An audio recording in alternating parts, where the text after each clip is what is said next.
Bon, je vais pas vous mentir, à l'origine, j'avais pas du tout prévu de faire cette vidéo. Mais en voyant la hype qui s'est créée tout autour du film Godzilla vs Kong, je me suis dit que j'allais surfer sur l'actualité pour faire de la pub à ma chaîne. C'est parti pour la critique. Alors je sais pas pourquoi, mais il y a des gens qui aiment ce film.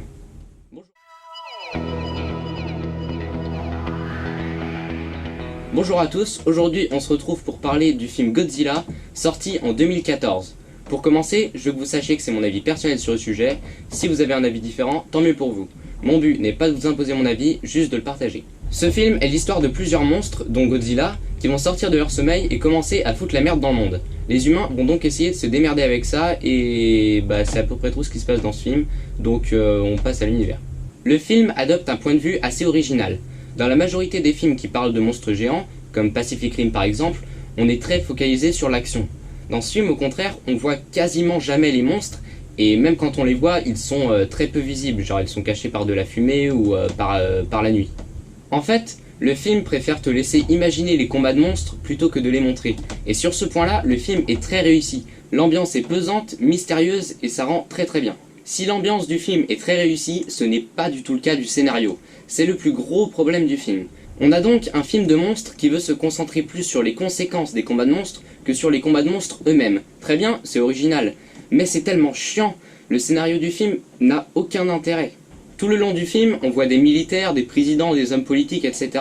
qui sont en train de faire des plans pour tuer les monstres, du genre on va faire ci, on va faire ça, on va mettre une bombe ici, et en fait, on a genre 45% du film qui est que de la discute comme ça, alors qu'à côté tu vois qu'il y a des combats de monstres qui ont l'air très intéressants, ou des personnages qui essayent de survivre dans des villes attaquées par des monstres, mais en fait le film se centre vraiment sur les conséquences politiques, mais c'est chiant, on n'en a rien à cirer, on passe son temps à voir des gens qui discutent de comment ils vont faire, et au final il se passe pas grand chose dans le film. Le film est tellement ennuyant qu'au final on a carrément du mal à suivre l'intrigue qui est pourtant simple. Du coup, en fait, j'étais tellement ennuyé par l'intrigue que vers la fin du film, j'étais en mode mais pourquoi ils font ci, pourquoi ils sautent en parachute, pourquoi ils vont à cet endroit, parce que en fait, c'est pas assez intéressant pour que tu t'investisses dans l'histoire du film, et du coup, t'éteins moitié ton cerveau en attendant la prochaine scène. Résultat, tu comprends pas vraiment ce qui se passe dans le film, enfin, évidemment tu comprends, mais il faut réfléchir, parce qu'en fait, le film n'est pas assez stimulant pour que tu te souviennes de la raison qui pousse les personnages à faire ci ou à faire ça. Et en plus de ça, vu qu'il fait pratiquement toujours nuit dans le film, c'est hyper dur de se repérer.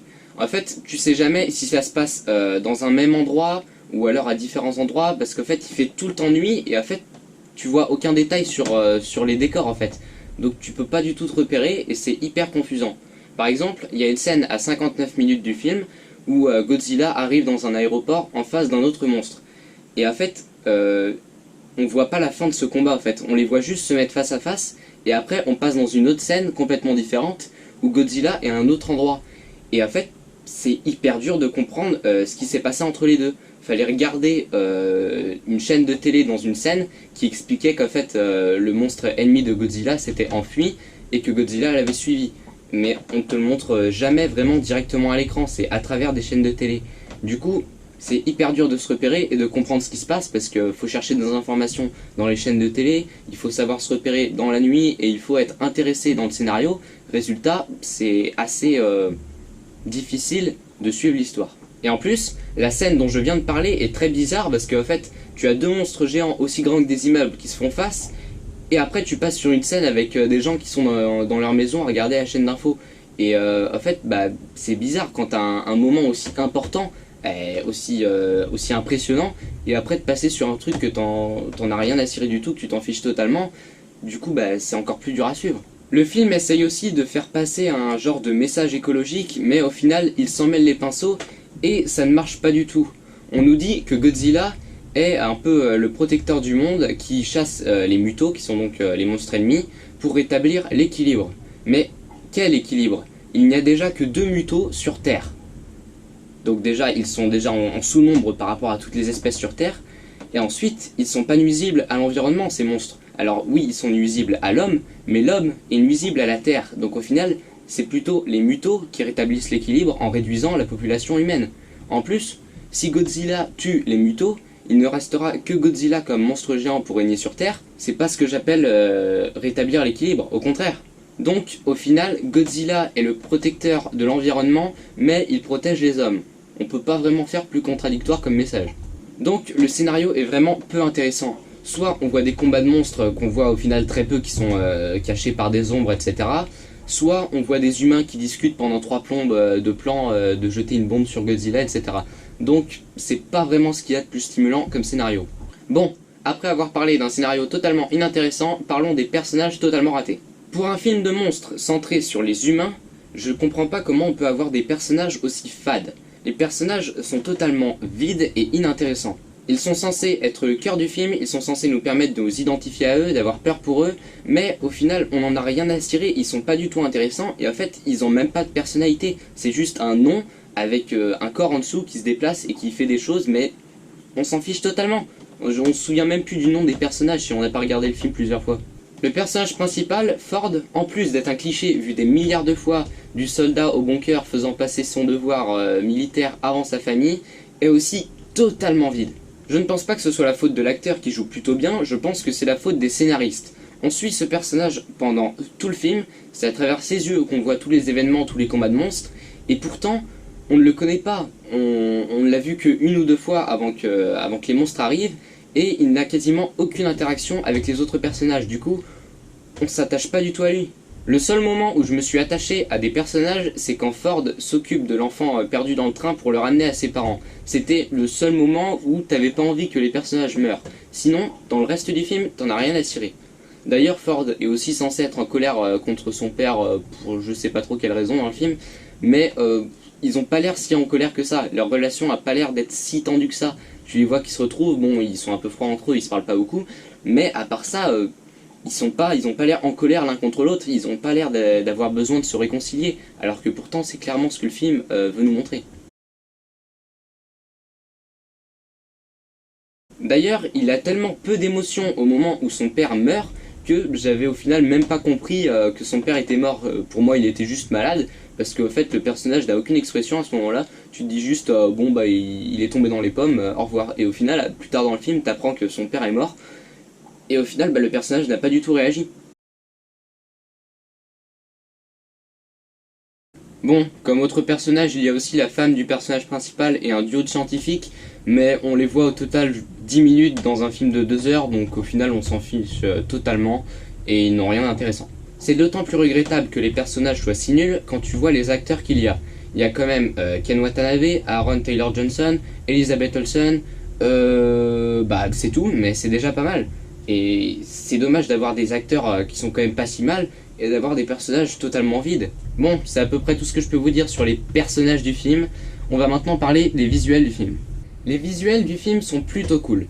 Ils correspondent parfaitement à la volonté du film de cacher les combats de monstres et plutôt de se concentrer sur les personnages. Vraiment, quand il y a des monstres dans le film, on les voit déjà très peu, mais quand il y en a, ils sont toujours montrés qu'à moitié à travers de la fumée, des ombres, etc.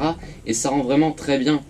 On voit souvent qu'une toute petite partie de leur corps, comme leurs pattes ou leur queue, et ça montre vraiment à quel point ils sont énormes. C'est vraiment très cool, et en plus, même si le film est en général très sombre, on a souvent de beaux contrastes, genre par exemple avec du feu, ou des lasers bleus, ou des fumigènes rouges, qui tranchent vraiment très bien avec la couleur générale du film. Calmez-vous tout de suite, l'image que je viens de vous montrer est un fond d'écran. L'image qui apparaît dans la scène du film n'est pas aussi belle, même si elle est très cool. Et malheureusement, quand il n'y a pas ces couleurs qui contrastent, le film est juste totalement gris. Il y a quand même une différence entre un film sombre et un film fade, et ça, le film n'a pas l'air vraiment de le comprendre. Le film, quand il n'y a pas de couleur, il est juste tout gris partout, et au final, on voit même pas la différence entre les monstres et l'arrière-plan. Des fois, on voit juste des différentes teintes de gris, et on voit quasiment les pixels des fois, tellement c'est gris. Il y a des scènes très cool, comme par exemple la scène où Godzilla essaye de traverser un pont, ou une scène où des soldats sautent en parachute avec des fumigènes, ça rend vraiment super bien. Par contre, il y a d'autres scènes où c'est tellement sombre, tellement gris, que t'as juste envie de marteler le bouton pour augmenter la luminosité, parce qu'au final, tu vois rien, tu comprends même pas ce qui se passe, tu vois des dégradés de gris qui bougent, et c'est pas du tout agréable à regarder.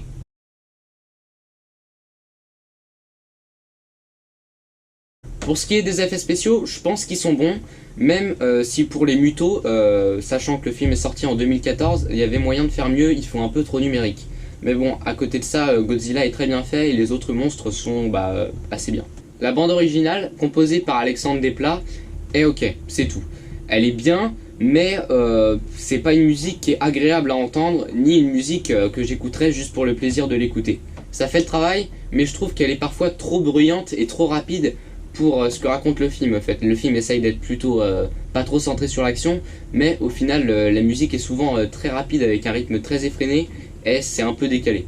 Bref, pour résumer, je ne comprends pas vraiment ce qu'est Godzilla. Alors je comprends l'intention, raconter un film de monstres, mais en se concentrant plus sur les conséquences que sur les monstres eux-mêmes. C'est pour ça qu'on voit quasiment jamais les monstres dans le film. Mais le problème, c'est que quand tu as pas beaucoup de combats de monstres, et que tu n'as pas non plus un scénario intéressant, et que tu as des personnages très peu intéressants et une musique tout juste passable, et ben il ne reste plus rien de bon dans le film, à part les acteurs, mais quand ils ont des personnages aussi creux, tu peux pas juste apprécier les personnages pour les acteurs, donc du coup, au final, le film pour moi est totalement raté. C'est pour ça que le film n'est pas grand chose au final. Si tu y vas pour voir des combats de monstres, tu vas être déçu parce qu'il y en a très peu, même s'ils sont bien, il n'y en a pas beaucoup. Et si tu y vas pour des bons personnages, et ben tu vas être déçu parce qu'il n'y a pas du tout de bons personnages.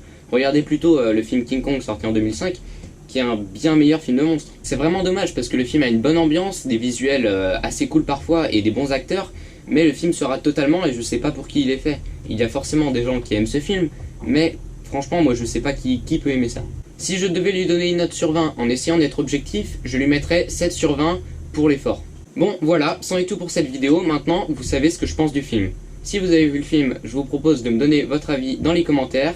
J'espère que cette vidéo vous a plu, on se retrouve bientôt pour une prochaine vidéo, salut!